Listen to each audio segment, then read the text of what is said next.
Let me ask you a question. Do you use Microsoft Word, Excel, or PowerPoint? What if you could use them even better? Consider how much more you can do when you find Office, well, easy. Improve the presentation of your spreadsheets. Add conditional formatting, spark lines and graphs. Manage references and graphic elements, and add transitions and animations to your presentations. Are you responsible for creating documents and presentations?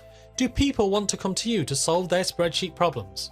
Well, that's why I created this course on Microsoft Office. Learn the skills Microsoft wants you to know. Format your text, shapes and images. Manage data cells, ranges, tables and lists. Get the computer to do your calculations for you. Stop wasting time searching for the right command. Manage documents, spreadsheets and presentations. Create charts in all three programs. Perform operations using formulas and functions.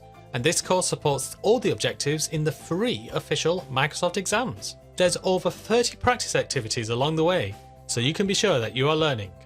As a bonus, and you can also download the course onto your iPhone, iPad or Android device, so that you can learn on the move. And this course is backed by Udemy's refund policy. If you don't like it, return it. So what have you got to lose? Let's start learning.